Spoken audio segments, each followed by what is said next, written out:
The breath he took. Like, oh, he's hopeless. This is a man. But I'm not hopeless.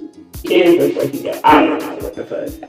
Motherfuckers like, oh, he can't do it then. No, bitch, no. He be keeping such a great rhythm. I don't know how he can keep rhythm there, but not there. I actually have rhythm. It's not that I don't have rhythm. It's that I'm not coordinated left-handed in a right-handed world, and I'm so severely left-handed in this right-handed world that it appears uncoordinated. And then I have this level of strength that I don't quite understand. Even at the age of 43 and having gone through as much as I've gone through, I still don't realize that I'm that strong. So I have a tendency to overexert my strength, just trying to be like, make sure I don't, He is like the strongest nigga I've ever seen. What's so funny is, I could pick up a couch with one arm, right? It's been dudes who I've dated before. I'll pick up the couch and vacuum. And then they look at me like, whoa. And I'm looking like, this couch is light. Are you telling me you can't pick it up? And I don't ever question it. But here's the thing. I know this guy can pick the couch up with 2 fingers. I would still need the arm, of course. Pick the couch up, vacuum. I don't see how that would surprise somebody to do. Like, that's like a normal thing to do. They show it in cartoons. If a cartoon can do it, so can't you, right? I don't know, but for some reason, when I did it, this was just super blown away. It's like, wow, did she just pick up the couch? Oh, they were super blown away because you was vacuuming. They had never seen that probably. Oh, yeah, I forgot it's 2025 and girls don't vacuum. Bingo. And you know what my son said? Nobody does. He said he went to this girl's house and she had black tub rings in her bathroom. I said, son, did you have sex with this girl? He probably did. Would never turn down pussy. And guess what happened? His ass got a whole ass venereal disease. He should have known to wear a condom at least. See, that's why I don't wear condoms, but that's why I get to not wear condoms. 2 reasons. Every man out there, 2 things you need. If you want to not wear condoms, you need to have a very discerning eye on who does or who does not have that thing down there that's going to cause you to have drip and burn. You got to be very discerning because it ain't always where you think it is or ain't. It's in how well known this person is and how clean they are. Those 2 things will tell you best.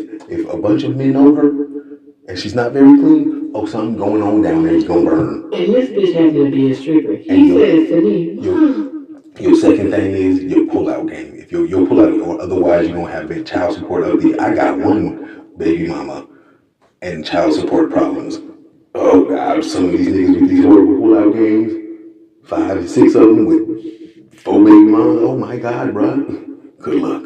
Anyway. Well, you talk about me. I got 3 baby daddies. But let me tell you about my baby daddies. These niggas is all losers. And don't nobody help me with shit. I she let these hoe ass niggas slide. And I be trying to be good to my damn kids, and this motherfucker she just wants to keep her financial foot on my neck. Or better yet, her foot on my financial neck. But he talking about his baby mama, not me. I don't have no nigga helping me with my shit like she's totally different. Like, yeah, exactly. She ain't even going after these suck ass, whack ass, sorry ass, punk ass, hoe ass, bitch ass niggas. It's crazy. It's crazy. And they actually was the pieces of shit that deserved what they were supposed to be getting. And they get let off. I'm trying to do good and I get filleted in this motherfucker. Well, don't trip. It's the same thing for us to be good girls. We never get accolades. You can be a good girl, but don't nobody give a fuck about that. Oh, yeah, I understand that. I'm not even going to dispute that. That is something that I have noticed. The good ones get shitted on. Mm-hmm. That's societal. That's a $10 word for you. Societal. Yeah, that's societal. But it says a lot about the society because it's like, how the fuck you gonna sit there and say you want to have a successful relationship or you want to be with somebody who you like want to be with, but you are cool with toxic shit. So cool. You are cool with it. I think it's even worse than cool with toxic. I think it belongs in the category of you are fed toxicity. If all they're talking about is toxic relationships and all they're feeding you is, hey, if you got a toxic relationship, call this number, or if you've been in this type of situation, here's help this way. So you're just fed that it's always that. Yeah, like, yeah, that's all you know to gravitate towards because you don't know anything else. why we don't have a number for if your relationship is going good? Why we don't have a relationship if you feel like you can set the example for other relationship number? Hey, they had a commercial that said, hey, do you have a great relationship with your boyfriend? Is everything going wonderful? How about you give us a call so you can be a mentor for other people who would like to have great relationships? I got one for you even better than that. Well, let me rephrase that. Let me not say better, because I'll say I got one that can go along with that. How about when two people in a good relationship have a disagreement or an argument that leads to some sort of tension in their relationship, and you can actually watch them work it out so that you would know how to, from both angles, work it out, and then they can give their side commentary about how they felt or what they were thinking at the time when whatever you were watching, like them Bad Girls Clubs or Housewives of Atlanta, the way they kind of does it. But this one be more reality because it's like you actually go through it, and then we'll after the fact talk about how we felt to the people, but not to each other because we'll already have hashed that out between amongst ourselves. That way you'll see how healthy relationships work themselves out through tension like that. I think that would offer a great solution for. I also saw how, and this is just my personal opinion, when you think about this right here, just hear me out. I saw two men talking about how some men don't even really like women per se, and that they like women for sexual reasons or whatever reasons that they're dealing with them for. I said that to say this. Many women do not like men.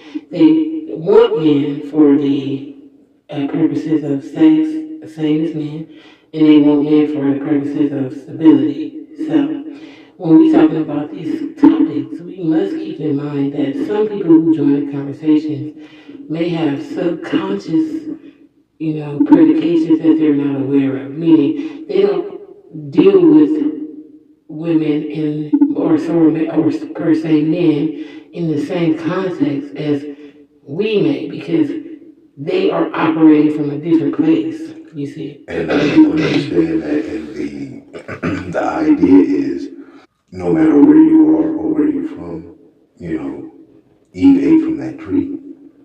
And I don't mean that as a knock on women. That's not where that's coming from. That's coming from the fact that we all now have the knowledge of good and bad. We've been had free will. That's what it allowed her to eat from the tree. But now we have the knowledge of good and bad. So you know what's good and you know what's bad. So you know when you look at that man, if that man's a good man or a bad man. But the thing is, that bad man sometimes makes you squirm on the inside, you know what I'm saying? Make that liquid fire run through you. Ooh, he bad. Next thing you know, you running around with bad.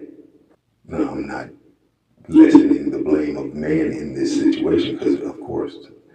But I feel like my point was more like to say that sometimes that's the point. Like people don't understand where the person's coming from, or they project what they would like to see in a relationship, or they are feeling like that person is coming from the same exact context that they are. You see. Now, and in this terms, I don't really feel like it's either or person's fault. I feel like it should be people's due diligence, you see, to find out what the other person is looking for real, and not necessarily just, go into liking them because of what they see, how much you get along, or what things you have in common, you see what I'm saying? Because that right there is cool for the beginning, but then to come to find out the context that they liked you in, and then you find out the context that you liked them in, and then it changes the trajectory of shit because you two had a different context when you were meeting, but never discussed that particular part. You see what I'm saying? I totally understand what you're saying, and that's difficult in a relationship because of the way relationships are set up, especially nowadays. Now, I'm an 80s baby, you an 80s baby. We was born not very far from each other. So we met and we developed relationships a different way than they do now. Nowadays, a dude in Africa can talk to somebody in Russia and they can somehow find a way to meet up. Understand how a relationship like that could possibly work. Believe it or not, that relationship might work way better than American. And I'm gonna tell you why I say that. Because see, when I was talking about in America because from what I have done. I was coming back around to that. I was just using an example. It was Okay. just an example. I was just saying that's the way dating is set up now. You don't have to ever actually meet the person, physically touch the person. No, that's not required for some reason for a whole, complete soulmate connection type level thing to be going on with the individual. I don't understand the philosophy behind it, but it is what it is. Okay. With that in mind, when you're in America, well, this is a whole complete and total double tongued society. We tell truths in lies and we lie in the stark, raving anger emotion of that we stand on our truth as a bold-faced lie as it is we know it's coming out of our mouth. That's the American way. You can say you don't do it, but guess what? If our president's doing it, our politicians are doing it, our judges are doing it, our police are doing it, our leaders are doing it, then the followers are doing it too. Well, The relationships are ruined for it. the cool part is, I believe that my point was saying that if we were to take time individually and try to understand the other person's uh, perspective or where they're coming from and what context before you get to dating them and not just be so moved by their whatever it is about them. Because it would save you and that person some emotional heartache and also Oh, give us some more I get it. give us some more reason to have relationships because we've come to an understanding on different topics I feel like that are discussable for us, but we would just need to identify them and understand why we need to talk about this. You know, like how we do slangs, or if we do it when it comes to are you looking for a serious relationship or are you just friends with benefits type shit. This is another one of them questions that should be predicated when you get to dating somebody. Like, in which way do you see women, or in which way do you see relationships? Modern dating is a survival tactic. We date as if we need to mate and hurry up and procreate, and damn what happens with the baby. We'll just make another one. Even if that one makes it. Now we got two, now we got three, we go to a different person, now we got four, now we got it's almost like fight or flight type of situation the way we date nowadays. So there doesn't seem to be in the beginning of the whole thing that love of self that makes you actually go through the meticulous process of vetting that person out completely with your standards, not wavering one bit, regardless of how they think you might be a little bit being pompous or jerky just because you have standards. I don't understand that nowadays, but that does happen. But if you have enough love for yourself to go through that entire process properly first, all these things that you're speaking of, they will be done. Unfortunately, the way society is handled nowadays, you kind of rush into love. You feel a feeling. It could be lust, it could be intrigue, it could be infatuation even. But that's I'm the not even point sure that we that know as a full culture, like individually, some of us know how to feel love because I can promise you I do. And anybody that knows me knows, yeah, that dude knows how to love somebody. He understands love like nobody else does. But that doesn't mean you don't understand. Most people might understand love, but to express it and to show it as a society in our relationships, it's obviously not happening by the numbers. and see, this was my point, was to do that for the purposes of trying to avoid.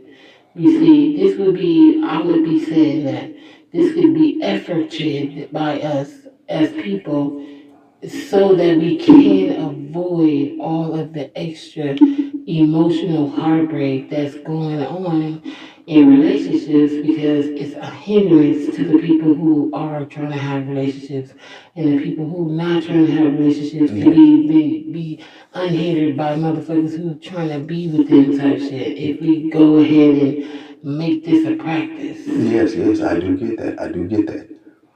The thing is, it's where to address it from is what I'm getting at. Like what you're talking about doing is exactly what needs to be done. It's the angle to address it from. Like as you said, what you said. That's why I was like, oh, okay, because that actually comes from the same concept. It might be that we need to help people learn how to, or even identify whether they love themselves or not first. Yeah, I thought about that already. That's my point because guess what I'm saying? Because the moment that you have to pick yourself, right? So here's what I'm saying. Because you have to step into yourself to be able to know what you're gonna pick. You have to become present because when you're picking something for yourself, you have to say, what do I want? And that requires being thyself known. Yes, you see. And then when you do that, now you got two people thinking about themselves in a moment where they was just thinking about the other motherfucker. So much so that it becomes controlling or it becomes what they call that shit, possessive and shit. You see what I'm saying? That's where all the possessive and all that shit come from. Because you done stepped completely into ownership over a motherfucker because you didn't step inside to see what you wanted. You see what I mean? Exactly. Because most people that possess something like that, it's because they're scared it's going to leave them if it wanted to. So it has to possess them. And they never to make owned them it. feel like it can't leave them. And they never owned it. And this is a whole cycle of unnecessary ass emotional shit. That is why I think it will give us more merit to practice doing this so motherfuckers won't have to keep stepping into that repeatedly. Because it's going to happen. Because you can't just date somebody and don't think about yourself. So you need to. It's cool to like the person, but you need to like revert. Like, bitch, are you gonna like this? Is this gonna be okay? All the shit that you think about when you see somebody immediately. If you like them a lot, you know what I'm saying. You be like, okay. Yeah, sometimes you meet people and they be just perfect off the bat, and you don't get to know what you don't like about them until after you spend time with them. But some people you be like, oh, I don't like that. Oh, I don't like that. If you want to deal with them or not in every level. There's that one X factor that you get left out in the situation. Okay. It's actually the same one that I'm speaking on, the self-love thing. Because if you love yourself enough, you won't want that person's validation so much that you'll choose them over you. Because that's what people do a lot of now. They will find their validation from another person, so they'll choose that other person over themselves. If I do this thing that I want to do, I won't be validated by them. So I'll do this thing that they want me to do because that validates them. They'll validate me. Now, do keep in mind, when I'm speaking of what I'm speaking of, I am talking about a person who is self-healed and aware. I'm not talking about a person who is still in the work because that's a lot of what I'm talking about is a little bit above that. Especially when I'm saying if you're gonna pick what you want, because you can't pick what you want if you're picking another motherfucker because you need their validation. So it don't matter about what you want. You want validation. A whole lot more people are doing that than you might want to believe. Because think about the number of people that are what? What did you call them? The number of people that are the ones that you're speaking to. They're doing the healing. They're healing and the woke. Journey. They're healing and woke, right? Yeah. Okay. So I'm talking about those people who have come to an understanding of what it is, and they are aware of what they're looking for. Yeah, that's probably like 1.5% of the population. And that's why I was offering the option of opting to step into yourself and find out that if you can think about doing that before you date somebody for the purposes of just being able to lead you down this road to understanding what you like. You see what I'm saying? Mm-hmm. And this is the only thing I was trying to say that I think that should be, this is an option that I feel should be added instead of the ones we use. This is very true. I do agree with you there. So that would actually, you can't resolve the relationship without resolving the I. Yeah, just, it'll stop resentment. It'll stop people from being angry at a motherfucker for picking what they want. Have you ever seen, or have you ever heard of two people arguing, and at some point in the argument, even though there's no resolution yet necessarily, they both stop and think about what they're doing, what they're saying, and what they want, and remove all of the negativity from their communication with the person that they claim they're going to love for the rest of their life, and actually calmly continue talking it out. You ever heard of that happening? Mm-hmm. Who? People who love each other for real. I haven't seen a relationship that does that. Wait, I think we did it once, but that happened. That kind of shocked me. But yeah, but other than that, yeah, I haven't. That was a first for me. Never known that to happen. Well, I was just about to say, that is shocking because most people don't have relationships that are based in love, for one.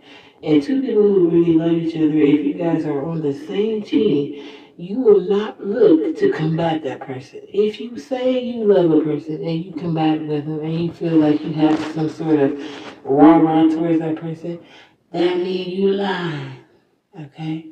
Because you can't sit here and have both feelings.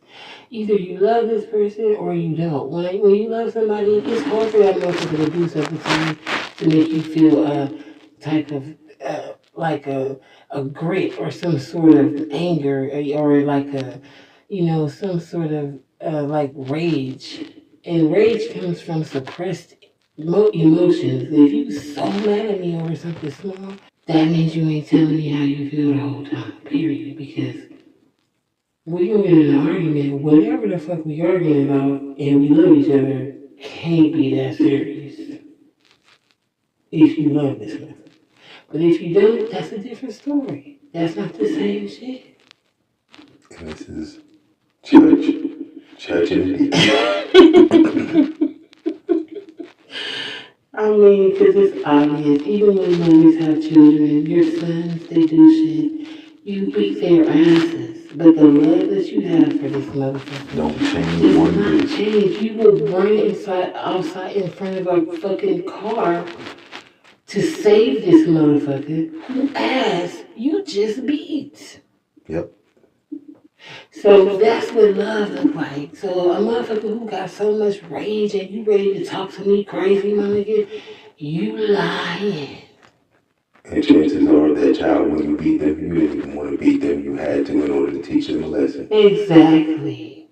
That rage that you beat that grown up for, that wasn't that. You didn't. No.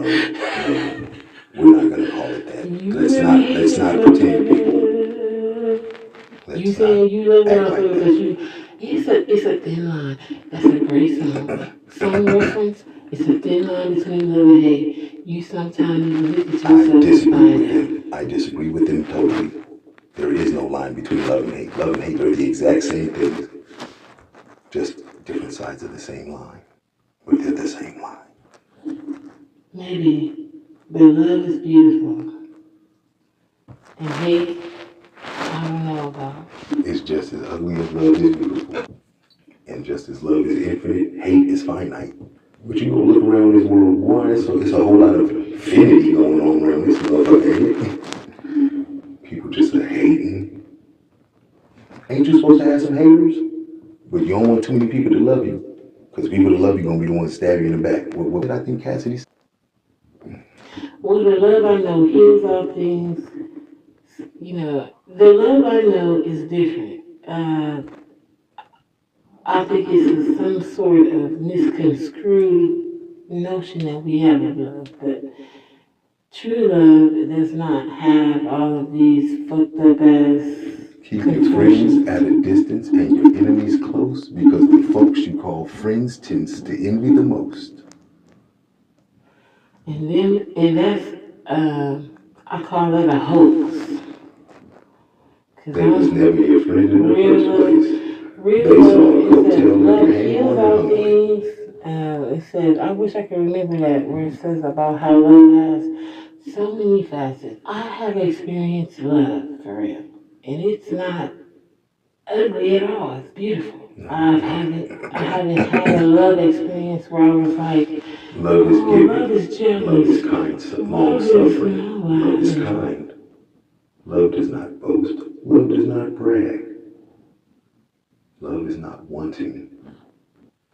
Love is so comfortable and trustworthy. Real love is trustworthy. You feel safe. The universe gives us an example of love because we all wake up every day and breathe, but nobody looks at us that You way. know, I think that might be our either podcast or something that we do. That might have to be what it is. We just express love to the world and just let them know why we love ourselves and why we love each other and why love will actually work and it can work. And let them just see love for itself. And maybe 30 minutes to an hour of that 5 times a week. I do it every day personally, but 5 times a week, 3 times a week, however long we can agree on. I think that would actually be a good thing to put out there in the airwaves. Sounds like a plan to me.